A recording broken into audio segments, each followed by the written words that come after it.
Здравствуйте, вы смотрите Якутия Лайв, с вами Ирина Ефимова. И сегодня у нас в гостях человек, которого невозможно одним словом, наверное, охарактеризовать.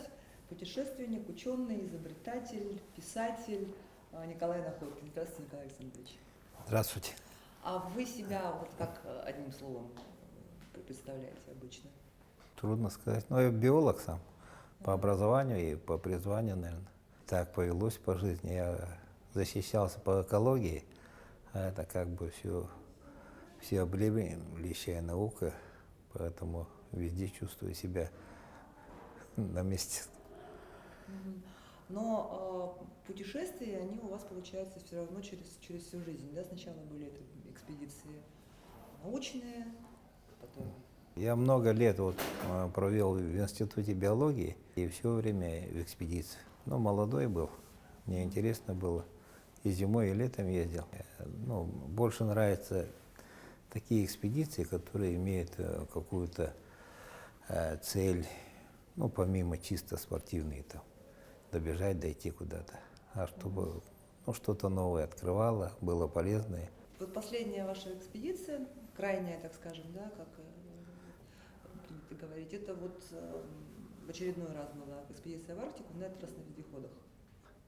Мы ездили на вездеходах «Бурлак». Вот эта машина мне понравилась тем, что она автономная. И если все другие вездеходы, они хорошо ездят там по болотам, по снегам, но они возят только самого человека, самого себя катать там. Вот этот вездеход «Бурлак», он может еще груз перевозить. Достаточно большой, он плавающий, мог бы теоретически очень много полезного сделать для нашей республики. И мы хотели испытать, посмотреть, как эти машины поведут, да. И причем мне всегда хочется так, чтобы жесткие условия были, очень жесткие. Мы по Верхоянским горам вдоль и поперек проехали. Получается, это около 3000 километров прошли. И успели захватить морозы в феврале. Там они за 50 были.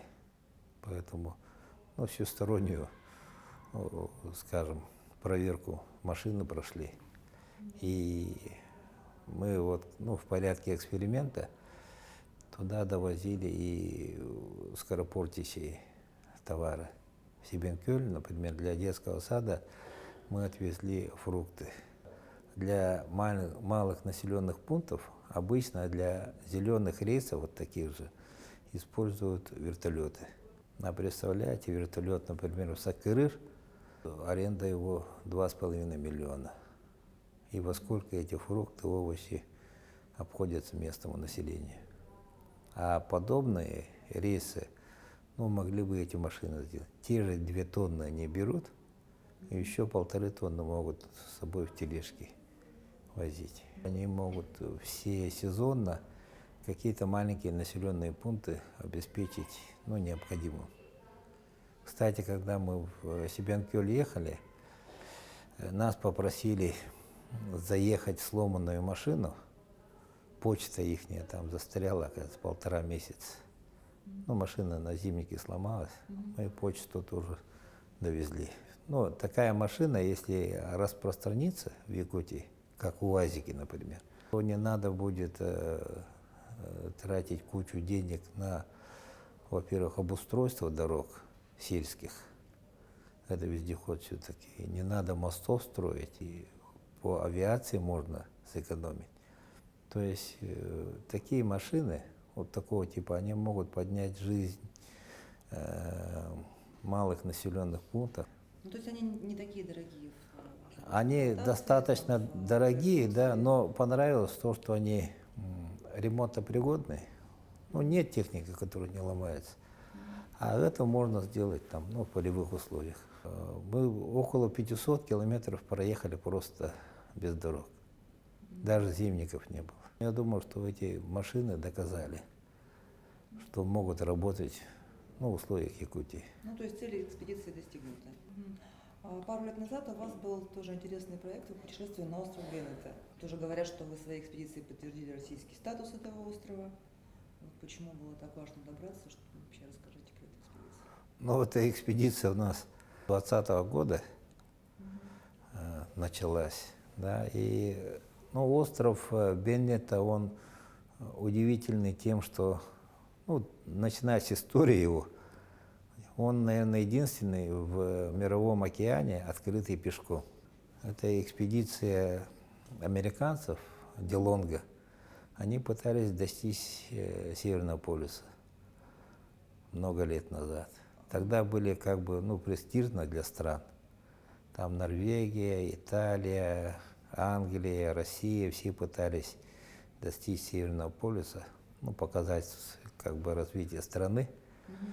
Ну и американцы тоже попытались, их судно раздавило, месяц они дрейфовали, а потом, ну, пешком пошли в сторону материка. Месяц шли и наткнулись на остров.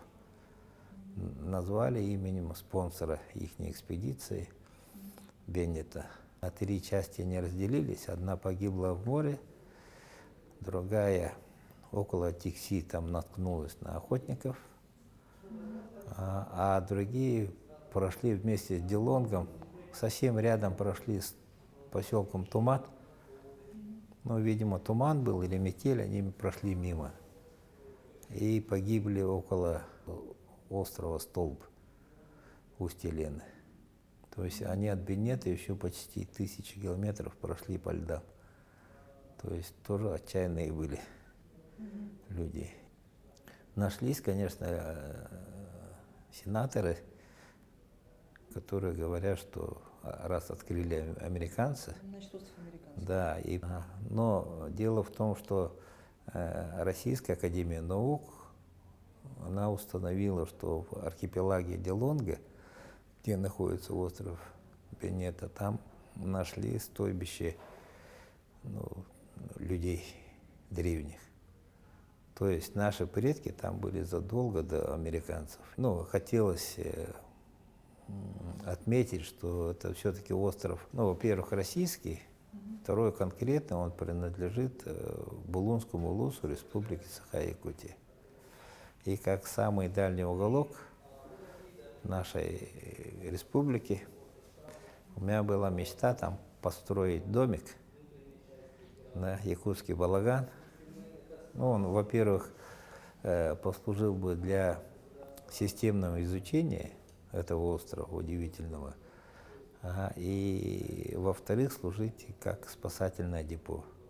Все первопроходцы Арктики, и Колчак, и Эдуард Толь, там, они в свое время делали такие, ну, спасательные депо для тех, кто будет, ну, исследует Арктику. Мы повторили, скажем, путь первопроходцев, потому что вот остров Беннета это находится там, где искали землю Санникова. И там погибла экспедиция барона Эдуарда Толля вместе с нашими земляками. Были там Дьяконов и Горохов. Вчетвером они пошли в поисках земли Санникова и пропали.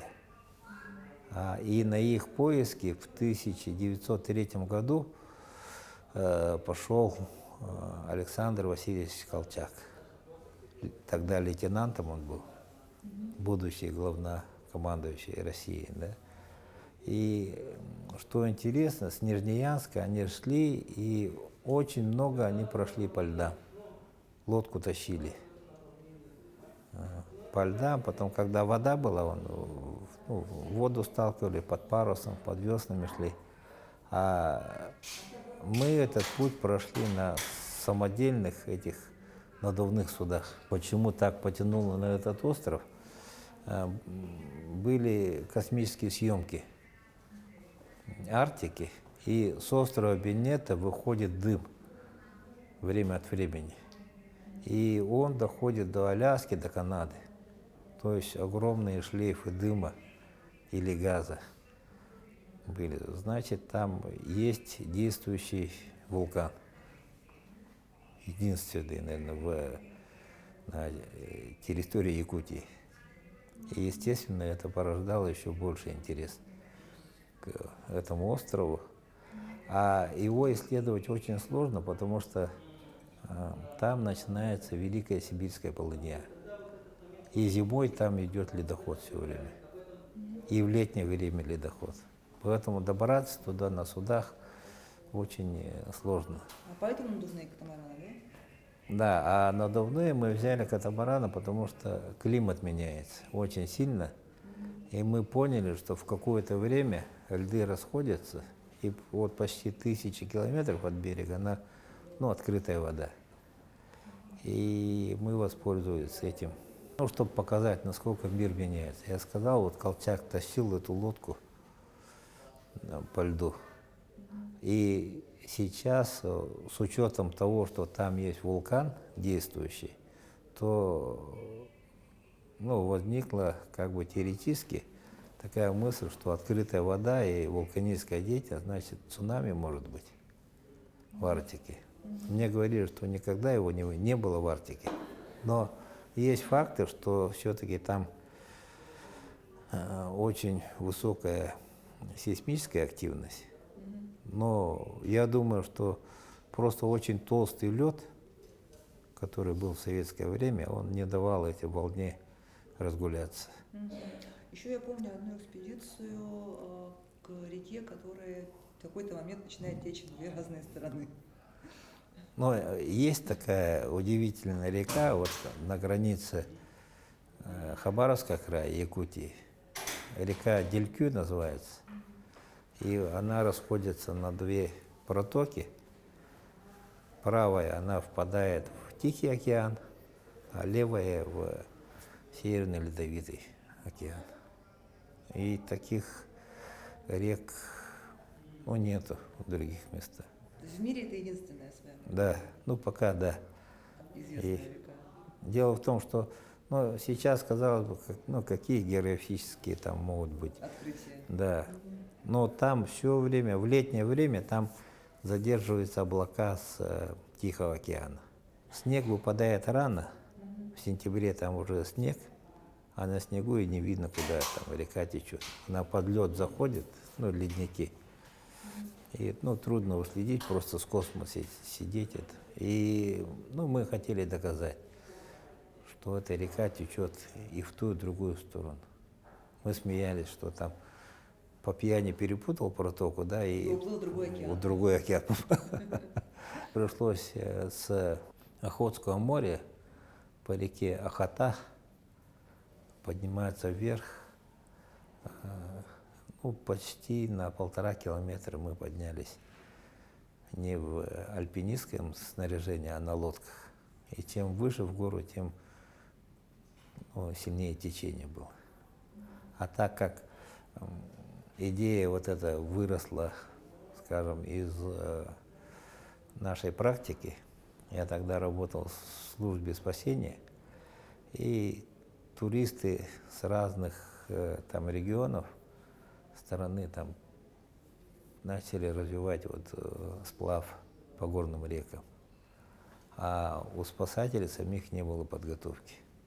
На обычных резиновых лодках там искали туристов, которые в полной экипировке там пропадали. Но, конечно, это не могло долго продолжаться, нужно было обучать своих спасателей. И мы когда обсуждали планы обучения на горных сплавах, конечно, самая у нас сложная река – это Индигирка. И мы хотели в Индигирке, самых верховьев, сплавиться вниз, потренировать ребят. И тогда наш путешественник, тоже наш товарищ, Георгий Цепандин, он сказал, что с этой точки он сплавлялся в Тихий океан. И тогда пришла мысль, давайте 2 океана соединим, тем более он проходит через Оммикон.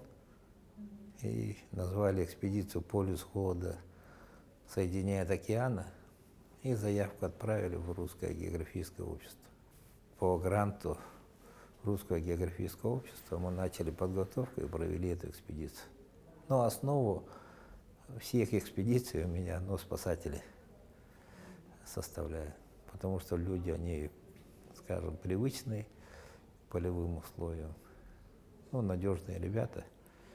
с ними можно хоть на край света идти. Но вот у меня был заготовлен вопрос, как ученый, биолог, орнитолог, кандидат наук стал спасателем. И тут мы выяснили, что у вас еще между работой в Институте биологии и в службе спасения был еще период работы в Северном форуме, да? В Северный форум тоже я попал как бы случайно. Мой научный руководитель, вот Соломонов Никита Гаврилович, он рекомендовал меня в новую эту организацию. А перед этим получилось, что мы работали на съемках фильма о животном мире Якутии вместе с Николаем Николаевичем Дроздовым, который в мире животных вел эту программу. И у него были эти операторы там все из BBC. Я еще удивлялся, думаю, почему нету, что ли, россиян. Ну, там я понял, что, профессионалы там. И мне, в принципе, понравилось с ними работать. А где вы ездили? В Верхоянских горах. И там был такой случай, в мае месяце, сильная метель такая. Вроде весна была, ручьи журчали, а потом как похолодало, и мы в палатке там, с печкой ночевали, а оператор пошел там, залез на дерево и снимал этих глухарей с дерева. И ночью не пришел, всю ночь сидел, там вот пурга вот эта, а он сидел, мне понравился, да, профессионализм его понравился, хотя его болтало, как моряка там. Я спросил, что ты снял? Он говорит, хорошо снял, говорит, минуты 3. Я думал, как так, всю ночь сидел, 3 минуты. Говорю, что снял? Он говорит, вот в глазах такующего глухаря отражалась заря, говорит. То есть настолько он это... И я подумал, что Северный форум это международная экологическая организация. Согласился, а потом уже было поздно. И Михаил Ефимович Николаев вот первое задание дал, чтобы обосновать международный статус аэропорта Якутск. И хорошо, там ребята с МВС помогли с аэропорта, вместе сделали. Письмо даемся для правительства Российской Федерации. Да, на Черномырдин. Но он поддержал. Видимо, обосновали, и сейчас он Якутск международный порт. И Северный форум, он открывал очень много проектов для Севера, нужных. Это кроссполярные перелеты. И для этого мы в 1994 году организовали циркумполярный перелет.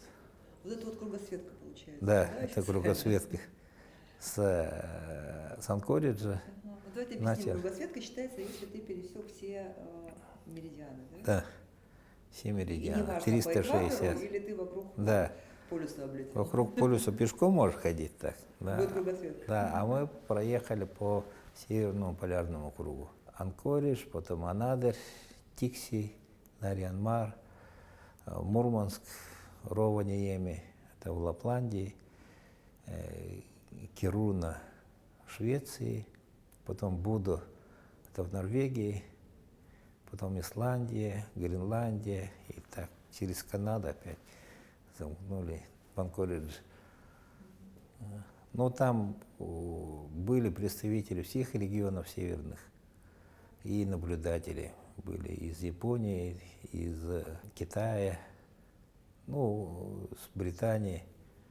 Очень интересная была поездка. Вот разрез такой мы получили в одном времени, как живут люди в одинаковых, скажем, климатических условиях. И тогда меня очень поразило то, что на Аляске мы ездили к товарищу, у него домик стоит на берегу озера. И чтобы туда съездить, у него частный самолет такой. Свой. И вот эти самолеты меня поразило там одно движение его. Во-первых, когда двери закрывали, у него алюминиевая проволока закрывает. Я думал, почему у нас самолет какой-то в такой превратился недоступное средство. Там, это был маленький самолетик амфибия. Маленький самолет, Цесна. Я думал, почему у нас нет таких самолетов? У нас территория в 2 раза больше, чем Аляска. И там по всему берегу вот эти, как у нас моторки, самолеты стояли. Мы даже проект по Северному форуму принимали по развитию малой авиации. И у нас была уже договоренность с компанией Cessna, что они в лизинг там 5 самолетов дают. Причем у них были довольно интересные самолеты, в экономическом смысле. Cessna Grand Caravan. Он берет 9 человек, например, и 600 килограмм груза. Как наша Антошка Ан-2. Только Ан-2 2 человека летчика, а там 1. И скорость у него в 2 раза больше. Садится на такие же площадки. То есть, если он до Тихси долетает, с Якутска, да, у него еще остается там на 200 километров, дальность полета. То есть, для наших условий очень хорошо подходил. И мы договор подготовили с этой компанией, но рубль рухнул как раз в августе месяце. Это 98-й год, да? Да, он рухнул где-то в середине августа, а в конце августа мы уже должны были, уже согласовали с Михаилом Ефимовичем Николаевым, что так попробуем 5 самолетов здесь попробовать. И должны были в конце августа, было совещание в Анкоридже, и там подписать. Но пришлось из-за этого отказываться, конечно. Слушайте, ладно, мы, с вами выяснили, что биолога обманом заманили в Северный форум, сказав, что это экологическая организация. А как из Северного форума вы попали в службу спасения? Северный форум, во-первых, там и экологические были, много проектов было, да. Поэтому я не считаю, что это зря потерянное время. Очень интересное было, исторически там очень много делали первый раз. Ну и сейчас оттуда, в общем, выросла вот этот Арктический совет и так далее. Да. Вот эта инициатива. И однажды просто в неофициальном разговоре с тогдашним начальником Главного управления МЧС, по Якутии, генерал Сухобуров был. Я посмеялся, говорю, почему вот на поводок готовитесь, говорю, это ЧС считается. Я могу сказать, что 15 мая любого года Даркалах будет подтапливать. Почему это ЧС? Если можно знать, сколько снега, какой толщины лед, то рассчитать, где будет подтопить, это я вам только как бы, плавновое, скажем. И пришлось отвечать за свои слова. Мне предложили создать Центр мониторинга и прогнозирования чрезвычайных ситуаций в службе спасения Якутии. Я согласился, но мне было интересно развивать, когда, например, в 2010 году резко затопило у нас Хангаласский улус, Заречье. Но говорили, что воды мало, все под контролем там идет. Но мои ребята из Центра мониторинга, они сказали, когда воды мало, наоборот, есть большая опасность заторов. Получился затор между Павловском и Хатасами. Там как раз газопровод провели, и еще остатки технической дамбы помешали, видимо. И мне ребята мои-то говорили, что будет опасно. Я, когда говорил, мне сказали, ты все под контролем, тихо. Но мы привезли спасателей из Нерингри, наших же, и отсюда отряды вывезли в Нижний Бестях. С лодками, с моторками, там, еще по льду. Они были готовы. И когда затор начался ночью, естественно, дождь идет, тучи, вертолеты не поднять. И резко Хоточу, там эти поселки, все начало резко топить. Мне говорят, давай отправлять туда спасателей. Я говорю, мои работают там. Сказали, что вертолет не летает, как твои работают. Что ты врешь там? Перепроверяли. Оказалось, что вовремя очень много людей сняли там из крыш и вовремя. Но ни один не погиб, хотя около 10 тысяч крупного рогата, скота, лошадей там погибло. Из-за того, что был прогноз правильный, там ни один человек не погиб. Хотя вот можете представить, какая вода была, если она топила вот Покровскую вот, трассу. А там вдали же поселки есть, они все в воде были. Даже в Покровск невозможно было проехать. Поэтому, очень важно прогнозирование. Это надо, конечно, очень сильно развивать. То есть, получается, вы создавали Центр по мониторингу и прогнозированию Да. ситуации. Но мониторить и прогнозировать можно, в общем, сидя в кабинете у себя, по графикам, там, с убранными приборами и так далее. Но вы же сами руководили там рядом спасательных операций поисковых лично, выезжали. Вначале как бы руководителем Центра мониторинга, потом замначальника стал, потом начальником стал. Вот тогда еще шутка такая была, что в Якутии обязательно человека найдут, потому что у начальника фамилия Находкин. Но я думаю, что была бы фамилия Потерялкин, меня не поставили. Я просто знал территорию Якутии. Были в начале моменты, вот, когда только стал там начальником, мне учения проводили там в Тикси, в тундре. И сказали, что должны быть спасатели в берцах, там, одежде такой-то, такой, по приказу. Раз. И когда у вертолета строились, мои ребята в сапогах болотных. Потому что я там работал, в ботинках негде ходить. И мне, конечно, в тыл дали. Но некогда было там обратно пускать. В вертолет посадили. А когда приехали, там те, кто в ботинках, они сидели. А мои ребята в сапогах как бы оказались к месту.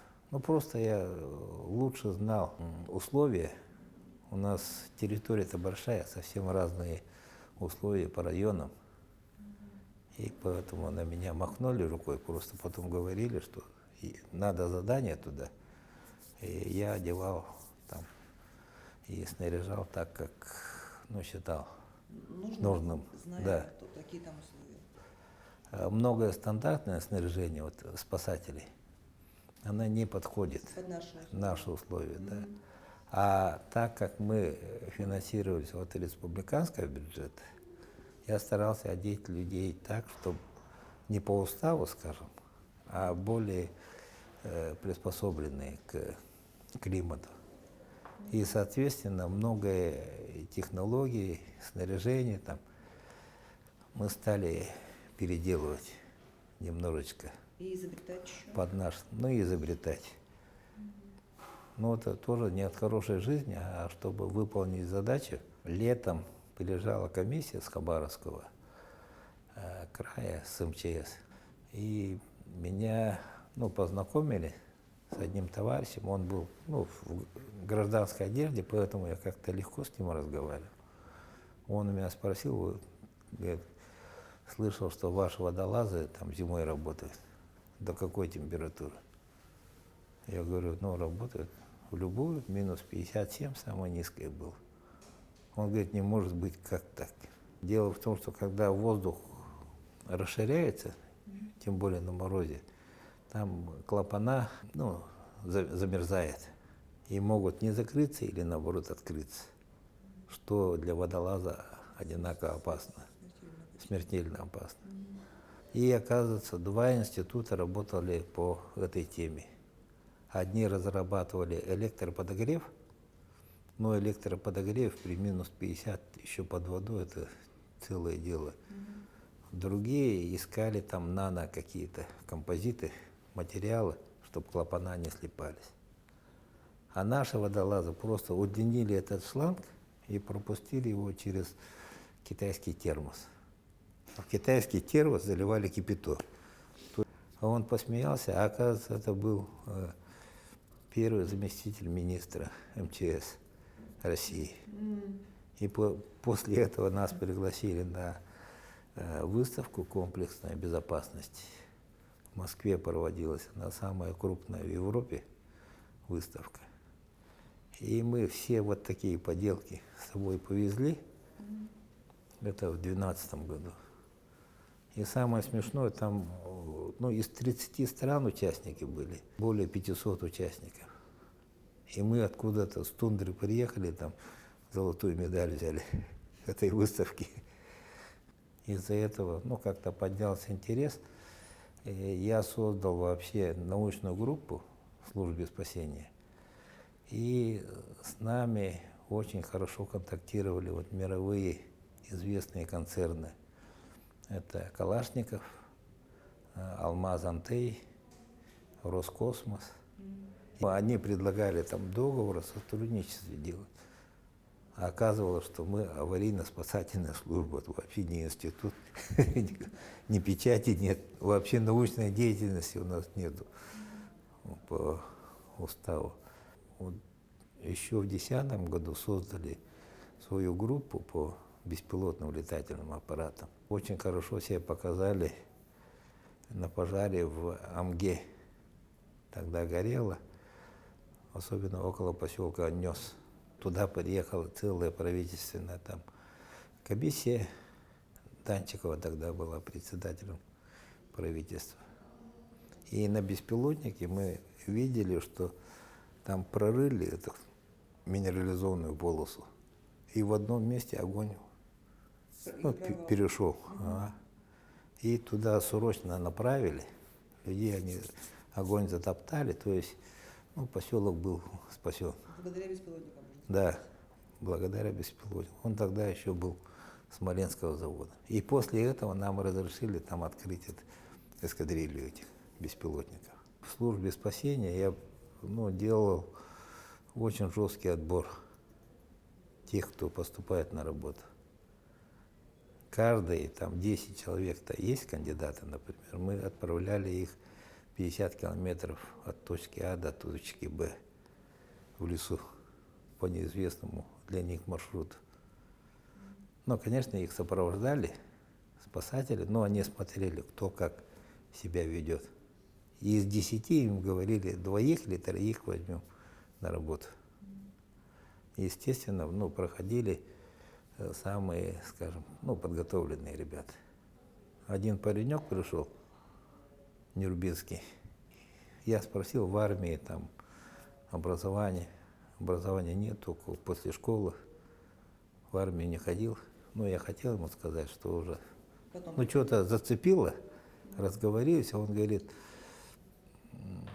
какое хобби есть там, чем занимаешься? Он говорит, авиапланеризмом. Оказывается, он и на ВДНХ был, получал там, награды еще школьников. Я говорю, подожди-ка, давай, если ты учебу продолжишь, мы здесь собираемся эскадрилью открыть по беспилотникам. Брал на работу ребят, которые глаза горят. В то время же было очень как раз много таких историй громких, известных, там, Карины Чекитовой, поиски, Синские девочки тоже вы руководили. Вообще, когда дети теряются, это морально тяжелее их искать или это наоборот там начинается, люди включаются?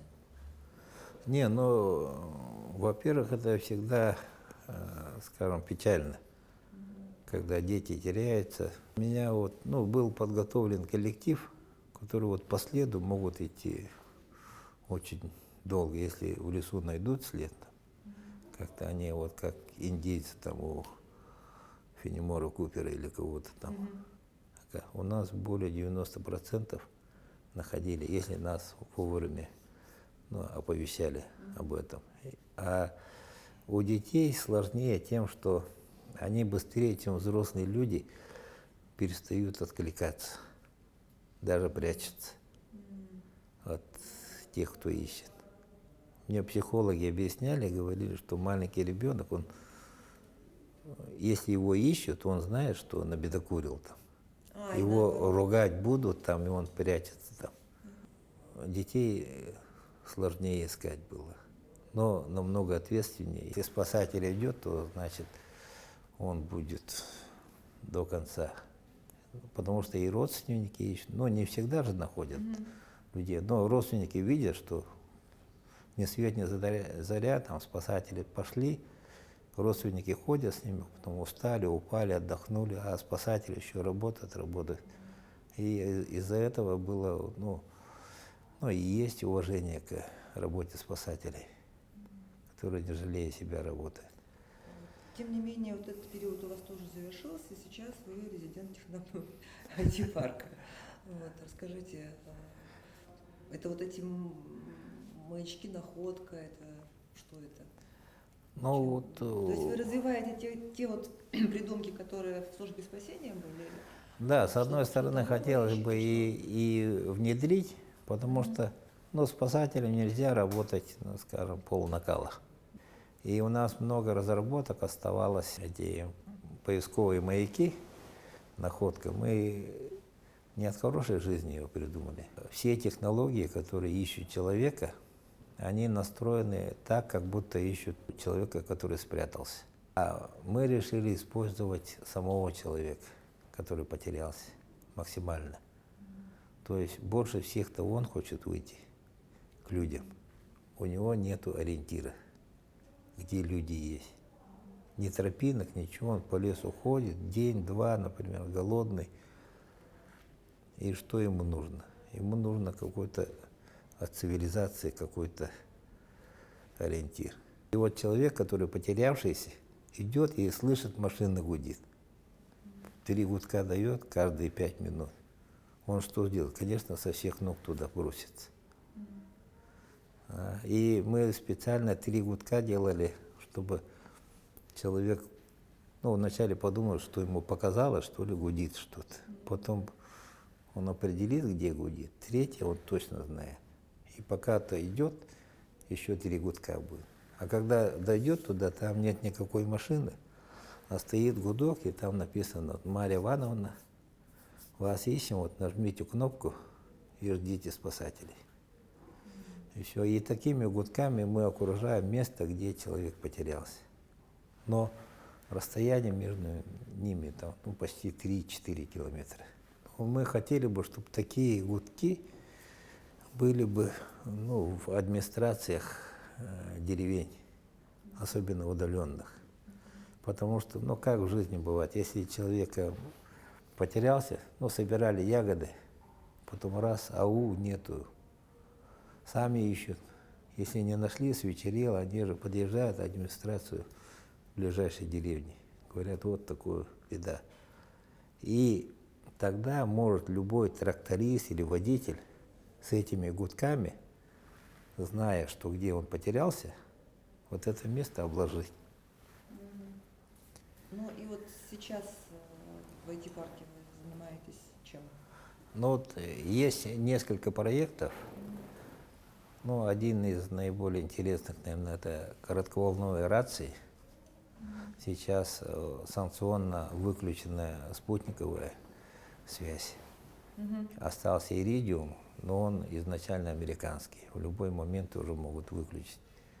Поэтому мы уже 2 года испытываем и подобрали, как нам кажется, лучшие частоты для Якутии и для оленеводов, охотников, туристов.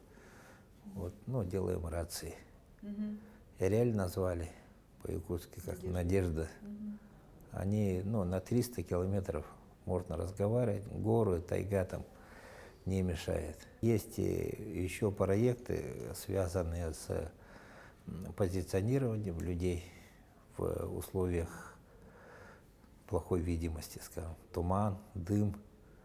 Это для тушения пожаров, может быть, лесных, полезно. Когда руководитель тушения лесного пожара на своем смартфоне, он видит всех волонтеров, всех, кто тушит пожары, потому что в дыму не ясно. От рации можешь разговаривать, но он впереди тебя или сзади тебя. Это не узнаешь. А так на планшете видно. У нас был случай, когда под Чагдой тушили пожары, спасатели службы спасения работали на кромке огня, а сзади них там другой отряд пустил встречный огонь. То есть все могли бы сгореть там, если бы не болото случайное. Поэтому такая технология тоже, наверное, нужна будет. Но даже вот тот катамаран, который мы использовали на Бенетто, мы же на нем перевезли стройматериалы для дома через 2 моря и Ледовитый океан. И я думаю, что такие катамараны могли бы работать как сельский паром. Перевести сельхозтехнику с острова на остров. Там. Сейчас катера бегают, советских времен, вообще допотопные. Эти очень оперативные, их надул, перевез там какую-нибудь газонокосилку там с одного острова на остров. Можно его сдуть и увезти на другую реку. Ну что ж, пусть все получится. Спасибо вам большое. Спасибо вам, что выслушали. Это была программа «Якутия Лайф». Меня зовут Ирина Ефимова. Смотрите нас на телеканале Якутия 24 по будням в 19:15. Расскажем, чем живет Якутия.